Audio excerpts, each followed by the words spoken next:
Hello, my name is Jupiter Hadley, and today we're doing another version of Jupi Plays All the Games, this time with the International Love Ultimatum. The International Love Ultimatum was a game jam where you made dating sim games. The theme of this game jam was different ways to convey love. I'll be playing each game for about a minute. Links to the individual game will be in the description so you can check them out. Feel free to like and comment on this video telling me your favorite, or to check me out. All my info is in the description. And as always, thank you very much for watching. Next. First, we're playing the game Hungry for Love. On an ordinary morning at 7 p.m., an earthquake hit the Bay Area. California is known for its seismic activity, but rarely has it had an earthquake of this magnitude. San Francisco was close to the epicenter and was therefore one of the places that got hit the hardest. Thousands upon thousands were left homeless in the city after the quake had passed. Others were wounded or killed by collapsing buildings. And then there were those who were lost in the rubble, somewhere buried beneath the wreckage of a broken city. This story is about what happened there. To some of the many who were lost during the catastrophe, trapped underground, with only themselves to depend on, how could they survive long enough for rescue to come? Who will you turn into?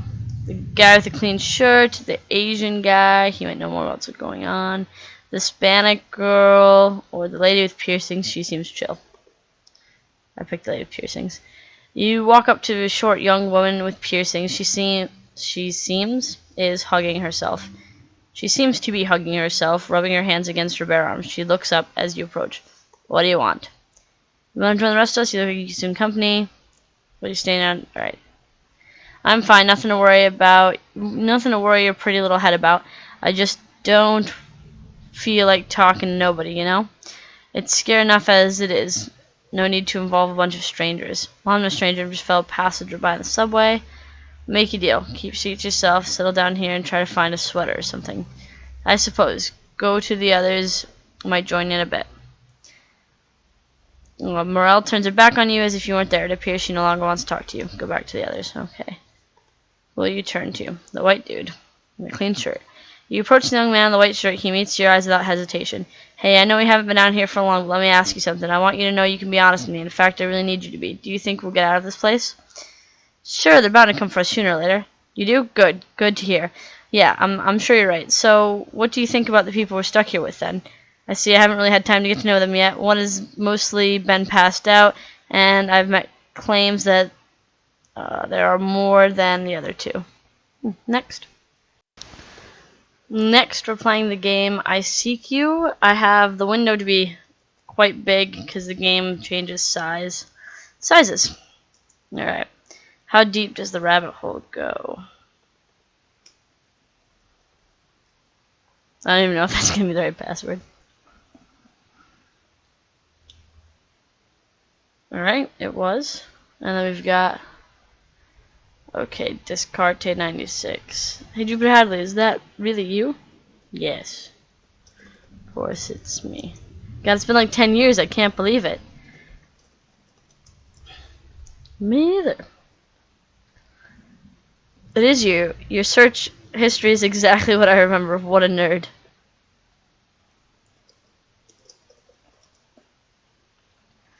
How are you doing?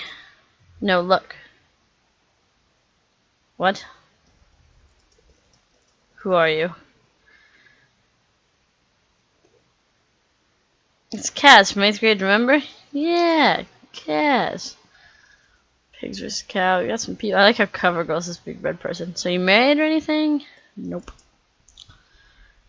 No, look. No, I am not married. Are you?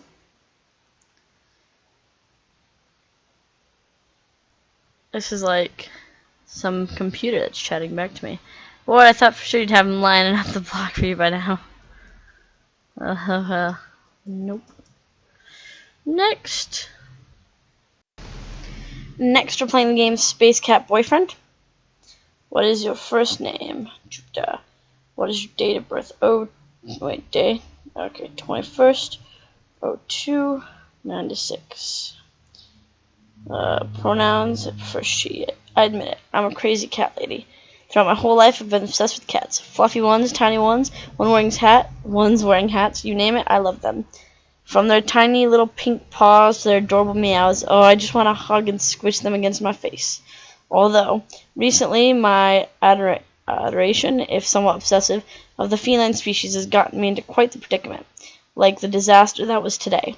As in, my boyfriend of 6 years dumped me because he thinks I love cats more than him. It's not like that at all. Honest, I mean, I really, truly love cats, but more than people, well, most cats are basically better than people, at least on the cuteness factor. But, you know, there are certain people that can change that. But on the other hand, cats just understand me like no human could. Wait, hold on. Am I rambling again? I should really stop doing that. Let's rewind for a minute. It was just after noon when Caleb stopped by my house. He had promised to spend the whole day with me. After all, it is my birthday. We had a trip to the local art gallery planned, which currently had an exhibit by Meowfani's Meowcha of Art Navia, famous lolcats. The flyer that piqued my interest stated it was going to be a perfect blend of internet memes and imagination, and we were going out for a nice dinner at my favorite restaurant, followed up with a romantic moonlit stroll on the waterfront. If only it had turned out that way. When Caleb showed up with a bundle of lilies tucked in his arm, he presented them to me with a grin on his face. I took them in my hands and instantly frowned. The sentiment was wonderful, and the flowers themselves were positively gorgeous, but I couldn't just gloss over the fact that everyone knows that lilies are extremely poisonous to cats.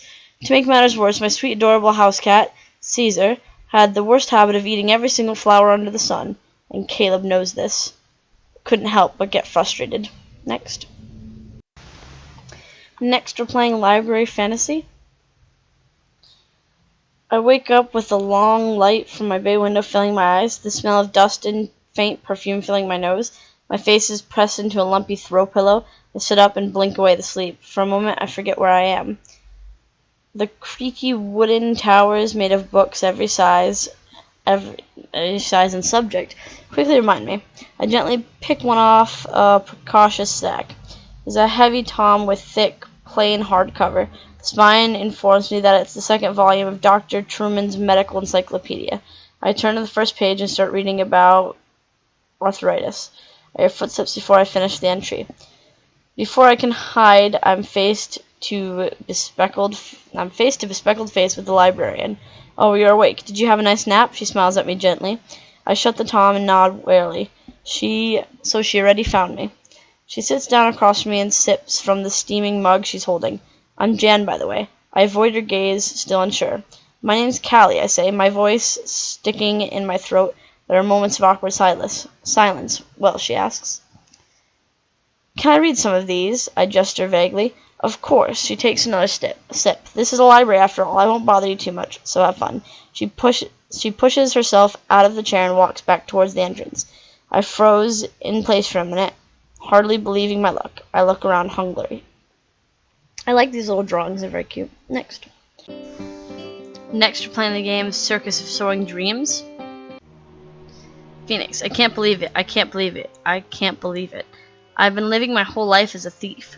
You'd think by now I'd be an expert in getting away with stealing stuff, except it seems even the most experienced of us gets caught once in a while. But that's not even the unbelievable part. The crazy part is, now 3 men are chasing me with shovels. Shovels, yes, my friend. They found it worthwhile to chase a skinny, homeless 23-year-old girl no taller than 5'3", with weapons as tall as she was. If they find me, rip Phoenix Martin. Phoenix, well, no use dwelling on it. Just gotta keep running. Oh my god, there's a whole bunch of tents around here. Time to get lost. I run between and around the tents before quickly slipping into one of the tents that I'm sure no one's following. Glancing around, I'm glad to see it's empty. There are many tables around with outfits, makeup, and other such items. Before I could come to any conclusion about where I was, I hear a sound and quickly duck under a table. Soon as I hear footsteps coming closer, and before I know it, 2 legs appear right in front of the table I'm under. Of course, as luck would have it, I seem to have found this mystery person's table to hide myself under. Phoenix, come on girl, don't panic now. Things like this happen sometimes. You can do it. And that's when I see it. At first, just a quick glimpse, and I rub my eyes to make sure I'm not imagining it. But then the person turns around and I'm absolutely sure it's there. A tail? My voice escapes me in a rough whisper and I clamp my hand over my mouth. Too late, the mystery person whirls around. Who's there? I keep quiet, hoping he'll think he just imagined it. Unfortunately, he decides to look around. Soon enough, a face fills my vision. A boy's face, with cat ears. Screams. He gives a start and moves back a little. Taking advantage of this, I shove him aside and slip out from under the table, making a dash for the entrance. Zaya, someone's broken in. Quick, she's getting away. Oh no, he's calling other people now, and they'll break out their shovels. With the only escape in my mind, I run straight out the exit. Or rather, I almost make it out the exit. And then I smack into a tall man just in the entrance, falling back on my butt. Dazed, I look at the new person. I must be dreaming. Who's this gorgeous man? Is this God? Am I dead? Am I dreaming? I think he's saying something. He's asking me something. Why, yes, sweetheart, I'll be your bride. Wait, he really is asking me something. Answer Phoenix fast. Shaking my head to clear, I have a deep breath to answer. I'm fine, thank you. That is good, I guess, but that's not what I asked you. Who the hell are you? Oh, I wonder how I should answer this. Should I give my name? Should I lie? Next. Next, we're playing the game Amity Bound. You take a step on stage after another exhausting performance with your traveling companions. Despite being fairly new to the scene, you feel like you didn't flub things up too much. As with the end of each show, your boss and charismatic caravan leader, Casco, addresses the group. Great performance, everyone. Oh, wow. She said these yokels will be talking about the performance for years to come. Let's just have ourselves a moment of silence for Gus, taken too soon by such a horrible accident. I love this art. It's beautiful, by the way. Suddenly, from the direction of the cook shack, where an enticing aroma wafts, you hear someone shout, "Gator's ready!" Everyone scrambles to get in line for some grub. Just as you make your way towards the line, you feel someone tap you on the shoulder. Hold up a second, new guy. I know it's chow time, but I've got a special job for you. In a few moments, you've been in the caravan. This is the first time Casco has talked to you alone. You shift your weight nervously. I've been watching you. You've got a real eye for talent. You know who else had that rare gift? At least for the unspeakable accent, that is. That's right, Gus. God rest his soul. As of today, you're the new Gus. Gus was our man on the streets. I said, what does he do? Finding us new talent, keeping fresh blood flowing in our veins, and keeping the wheels of our traveling performance rolling. You with me so far? Your belly grumbles as you overhear that the cook shack has just run out of bread. Casco seems like she's just getting started. With your skill, I know you have what it takes to fill Gus's shoes, or what's left of them. You'll be passing a farming town on our way to Petal Beach. I'm sure with your qualifications, you'll be able to rustle up some talent. Next. Next, we're playing the game Give Me All Your Love. It just starts doing this. I'm not picking anything. This is my song. What song? I love the song. Reminds me of our first time. Makes me want you so bad. Reminds me of it too. I've always been... See, I don't even get to pick anything. It just picks it for me. I don't know why. So this makes me want to fuck everywhere. Here, on your desk, on an altar, on the moon. 0G, the motion of our thrusting propelling us around. Okay. Doesn't it make you want to fuck too? Does it make you want to fuck everywhere? I'm okay here, thanks. Come on, I'm horny. Oh, that means no. Horny. I guess that ends that. Well, in that case, yes. Come on, no. Let's do this right now, to this song. The sex? Yes, you dummy, the sex. I want us to have beautiful sex. See, I don't get to pick any of the options. It just kind of picks for me. But yeah, next. Next, we're playing the game The Draw.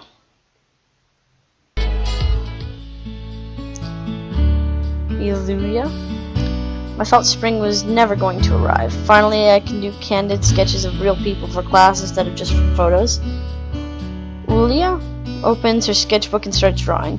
First sketch is a couple sitting on a bench talking, then a few quick sketches of people jogging through the quad. She loses sense of her surroundings as she gets lost in her drawings. Those drawings look really cool. Luya jumps from, I'm going to call her Emily, jumps from her seat, fumbling with her sketchbook and pencil before looking at where the voice came from. Sorry, I didn't mean to scare you. I just saw you over here and wanted to see what you were doing. Emily has seen the girl around campus before, but they've never really spoken. And although the tension of getting scared is eased, Emily still feels her pulse racing. Why is she talking to me? What do I say? I was told to practice. I'm doing some sketches for class. Yeah. Just some sketches for class. So you're an art major then? Yeah. Illustrations, actually. Cool. I was going to say, if you weren't that, you should think about changing majors. She thinks I'm good. How could she think that from this mess? Emily looks down at her sketchbook and then looks back up at the girl. Let's just say thanks. Say more. Have a conversation. Hey Mel, come on, we gotta get back to practice. Be right there. We gotta go. It was great talking with you. I'm Emily, by the way. Mel. Although I guess you heard her yelled at. Mel stuck out her hand, and Emily watched as her hand automatically reached out and grasped it. Yeah. Mel let go and gave a little wave as they turned. I hope we can chat again sometime. Emily watched as Mel ran to join up with the other soccer players. Emily put her hand on her chest. She could feel her heart still pounding. What the heck just happened? Why was she talking to me? That outfit was really cute. Emily tips over, sort of half laying on the bench. She was really cute. Stop thinking about her. You're going to read too much into it. She was just making conversation while she waited for practice to start. That's all. What if... No, finish your homework. Emily sat back up and looked at her sketchbook. Then she looked up to see Mel practicing with her teammates in the nearby field. I'll just do a few sketches of her. I mean, the soccer practice. That should be enough for class. Next.